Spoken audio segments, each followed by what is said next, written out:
नमस्कार, मैं आभा शर्मा जावास आपके सम्मुख पद्म पुराण का श्रवण पुस्तिका लेकर उपस्थित हुई हूँ। आप सभी डिस्क्रिप्शन बॉक्स से मेरे दूसरे चैनल ज्ञान कथा सागर में आरंभ की गई महाभारत की श्रवण पुस्तिका का भी आनंद उठा सकते हैं। पुराणों में पद्म पुराण का स्थान बहुत ऊंचा है। इसे श्री भगवान के पुराण रूप विग्रह का हृदय स्थानीय माना गया है। हृदयम पंच संज्ञकम, वैष्णवों का तो यह सर्वस्व ही है। इसमें भगवान विष्णु का महात्म्य विशेष रूप से वर्णित होने के कारण ही यह वैष्णवों को अधिक प्रिय है। परंतु पद्म पुराण के अनुसार सर्वोपरि देवता भगवान विष्णु होने पर भी उनका ब्रह्मा जी तथा भगवान शंकर के साथ अभेद प्रतिपादित हुआ है। उसके अनुसार स्वयं भगवान विष्णु ही ब्रह्मा होकर संसार की सृष्टि में प्रवृत्त होते हैं तथा जब तक कल्प की स्थिति बनी रहती है तब तक वे भगवान विष्णु ही युग युग में अवतार धारण करके समूची सृष्टि की रक्षा करते हैं। पुनः कल्प का अंत होने पर वे ही अपना तम प्रधान रुद्र रूप प्रकट करते हैं और अत्यंत भयानक आकार धारण करके संपूर्ण प्राणियों का संहार करते हैं। इस प्रकार सब भूतों का नाश करके संसार को एकार्णव के जल में निमग्न करके वे सर्वरूपधारी भगवान स्वयं शेषनाग की शैया पर शयन करते हैं। पुनः जागने पर ब्रह्मा का रूप धारण करके नए सिरे से संसार की सृष्टि करने लगते हैं। इस प्रकार एक ही भगवान जनार्दन सृष्टि, पालन और संहार करने के कारण ब्रह्मा, विष्णु तथा शिव नाम धारण करते हैं। पद्म पुराण में तो भगवान श्री कृष्ण के यहाँ तक वचन हैं, सूर्य, शिव, गणेश, विष्णु और शक्ति के उपासक सभी मुझको ही प्राप्त होते हैं।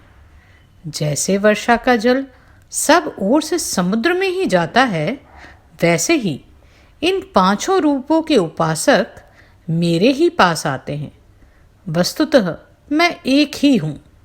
लीला के अनुसार विभिन्न नाम धारण कर 5 रूपों में प्रकट हूँ। पद्म पुराण में भगवान विष्णु के महात्म्य के साथ साथ भगवान श्री राम तथा श्री कृष्ण के अवतार चरित्रों तथा उनके परात्पर रूपों का भी विशद रूप से वर्णन हुआ है। पाताल खंड में भगवान श्री राम के अश्वमेध यज्ञ की कथा का तो बहुत ही विस्तृत और अद्भुत वर्णन है। इतना ही नहीं, उसमें श्री अयोध्या और श्रीधाम वृंदावन का महात्म्य, श्री राधा कृष्ण एवं उनके पार्षदों का वर्णन, वैष्णवों की 12 शुद्धि, 5 प्रकार की पूजा, शालग्राम के स्वरूप और महिमा का वर्णन, तिलक की विधि, भगवत सेवा अपराध और उससे छूटने के उपाय, तुलसी के वृक्ष तथा भगवान कीर्तन की महिमा, भगवान के चरण चिन्हों का परिचय तथा प्रत्येक मास में भगवान की विशेष आराधना का वर्णन है। मंत्र चिंतामणि का उपदेश तथा उसके ध्यान आदि का वर्णन, दीक्षा विधि, निर्गुण एवं सगुण ध्यान का वर्णन, भगवत भक्ति के लक्षण, वैशाख मास में माधव पूजन की महिमा, वैशाख, ज्येष्ठ और आषाढ़ के जलस्त्र श्रीहरि के पूजन का महात्म्य, अश्वत्थ की महिमा, भगवान श्री कृष्ण का ध्यान, पवित्रारोपण की विधि, महिमा तथा भिन्न भिन्न मासों में श्रीहरि की पूजा में काम आने वाले विविध पुष्पों का वर्णन, बद्रिका आश्रम तथा नारायण की महिमा, गंगा की महिमा, त्रिरात तुलसी व्रत की विधि और महिमा, गोपी चंदन के तिलक की महिमा, जन्माष्टमी व्रत की महिमा, 12 महीनों की एकादशियों के नाम तथा महात्म्य, एकादशी की विधि, उत्पत्ति कथा और महिमा का वर्णन, भगवत भक्ति की श्रेष्ठता, वैष्णवों के लक्षण और महिमा, भगवान विष्णु के 10 अवतारों की कथा, श्री नरसिंह चतुर्दशी के व्रत की महिमा, श्री भगवत गीता के 18 अध्यायों का अलग अलग महात्म्य, श्रीमद् भगवत का महात्म्य तथा श्रीमद् भगवत के सप्ताह पारायण की विधि, नीलाचल निवासी भगवान पुरुषोत्तम की महिमा आदि आदि के ऐसे अनेक विषयों का समावेश है जो वैष्णवों के लिए बड़े ही महत्व के हैं। इसलिए वैष्णवों में पद्म पुराण का विशेष समादर है। पद्म पुराण ग्रंथ का उपक्रम तथा इसके स्वरूप का परिचय। श्री व्यास जी के शिष्य परम बुद्धिमान लोमहर्षण जी ने एकांत में बैठे हुए अपने पुत्र उग्रश्रवा नामक सूत से कहा, बेटा, तुम ऋषियों के आश्रमों पर जाओ और उनके पूछने पर संपूर्ण धर्मों का वर्णन करो। तुमने मुझसे जो संक्षेप में सुना है वह उन्हें विस्तार पूर्वक सुनाओ। मैंने महर्षि वेदव्यास जी के मुख से समस्त पुराणों का ज्ञान प्राप्त किया है और वह सब तुम्हें बता दिया है। अतः अब मुनियों के समक्ष तुम उसका विस्तार के साथ वर्णन करो। प्रयाग में कुछ महर्षियों ने जो उत्तम कुलों में उत्पन्न हुए थे, साक्षात भगवान से प्रश्न किया था। वे यज्ञ करने के योग्य किसी पावन प्रदेश को जानना चाहते थे। भगवान नारायण ही सबके हितैषी हैं। वे धर्मानुष्ठान की इच्छा रखने वाले उन महर्षियों के पूछने पर बोले, मुनिवरों, यह सामने जो चक्र दिखाई दे रहा है इसकी कहीं तुलना नहीं है। इसकी नाभि सुंदर और स्वरूप दिव्य है। यह सत्य की ओर जाने वाला है। इसकी गति सुंदर एवं कल्याणमयी है। तुम लोग सावधान होकर नियम पूर्वक इसके पीछे पीछे जाओ। तुम्हें अपने लिए हितकारी स्थान की प्राप्ति होगी। यह धर्ममय चक्र यहाँ से जा रहा है। जाते जाते जिस स्थान पर इसकी नेमी जीर्ण शीर्ण होकर गिर पड़े उसी को पुण्यमय प्रदेश समझना। उन सभी महर्षियों से ऐसा कहकर भगवान अंतर्ध्यान हो गए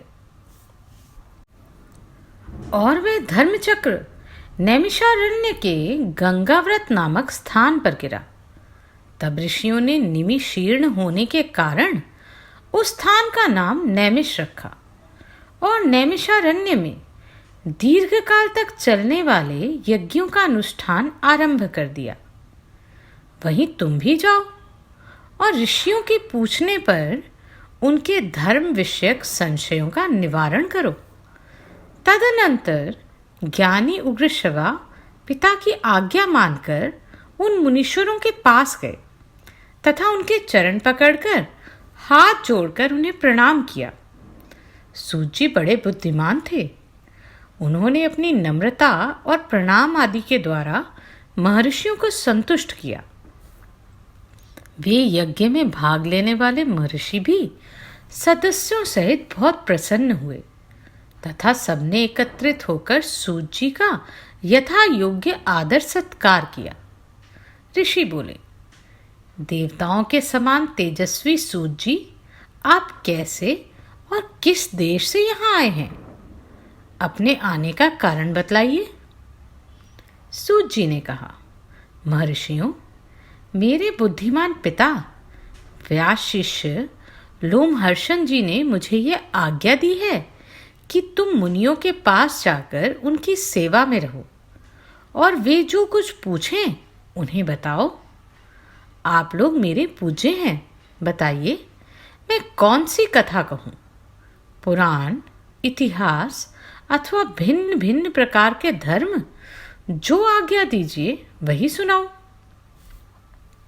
सूत जी का यह मधुर वचन सुनकर वे श्रेष्ठ महर्षि बहुत प्रसन्न हुए। अत्यंत विश्वसनीय विद्वान लोमहर्षण जी के पुत्र उग्रश्रवा को उपस्थित देख उनके हृदय में पुराण सुनने की इच्छा जागृत हुई। इस यज्ञ में यजमान थे महर्षि शौनक, जो संपूर्ण शास्त्रों के विशेषज्ञ, मेधावी तथा वेद के विज्ञानमय आरण्यक भाग के आचार्य थे। वे सब महर्षियों के साथ श्रद्धा का आश्रय लेकर धर्म सुनने की इच्छा से बोले। शौनक जी ने कहा, महाबुद्धिमान सूत जी, आपने इतिहास और पुराणों का ज्ञान प्राप्त करने के लिए ब्रह्म ज्ञानियों में श्रेष्ठ भगवान व्यास जी की भली भांति आराधना की है। उनकी पुराण विषयक श्रेष्ठ बुद्धि से आपने अच्छी तरह लाभ उठाया है। महामते, यहाँ जो ये श्रेष्ठ ब्राह्मण विराजमान हैं, इनका मन पुराणों में लग रहा है। ये पुराण सुनना चाहते हैं, अतः आप इन्हें पुराण सुनाने की कृपा करें। ये सभी श्रोता जो यहाँ एकत्रित हुए हैं बहुत ही श्रेष्ठ हैं। भिन्न भिन्न गोत्रों में इनका जन्म हुआ है। यह वेदवादी ब्राह्मण अपने अपने वंश का पौराणिक वर्णन सुने। इस दीर्घकालीन यज्ञ के पूर्ण होने तक आप मुनियों को पुराण सुनाइए।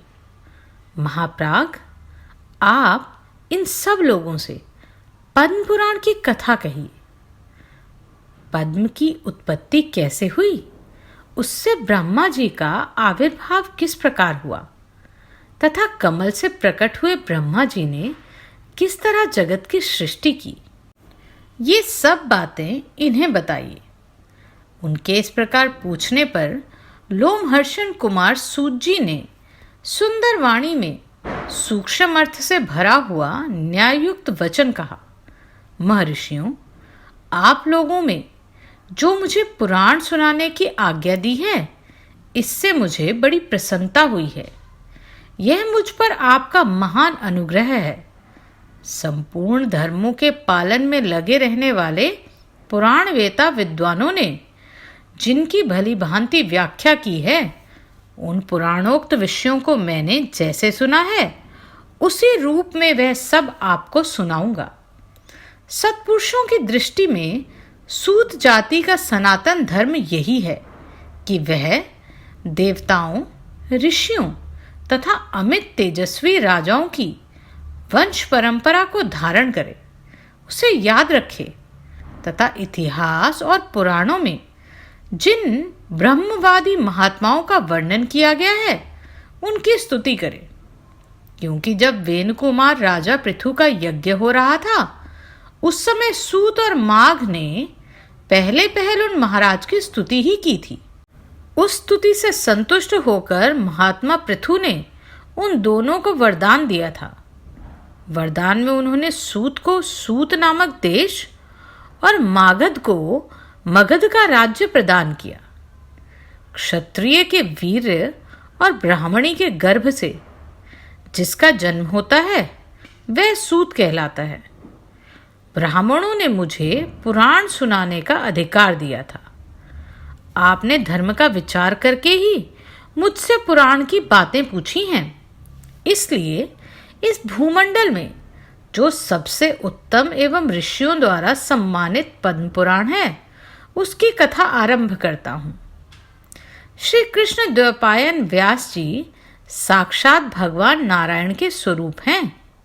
वे ब्रह्मवादी, सर्वज्ञ, संपूर्ण लोकों में पूजित तथा अत्यंत तेजस्वी हैं। उन्हीं से प्रकट हुए पुराणों का मैंने अपने पिताजी के साथ रहकर अध्ययन किया है। पुराण सब शास्त्रों के पहले से विद्यमान है। ब्रह्मा जी ने कल्प के आदि में सबसे पहले पुराणों का ही स्मरण किया था। पुराण त्रिविग अर्थात धर्म, अर्थ और काम के साधक एवं परम पवित्र हैं। उनकी रचना 100 करोड़ श्लोकों में हुई है। समय के अनुसार इतने बड़े पुराणों का श्रवण और पठन असंभव देखकर स्वयं भगवान उनका संक्षेप करने के लिए प्रत्येक द्वापर में व्यास रूप से अवतार लेते हैं और पुराणों को 18 भागों में बांटकर उन्हें 4 लाख श्लोकों में सीमित कर देते हैं। पुराणों का यह संक्षिप्त संस्करण ही इस भूमंडल में प्रकाशित होता है।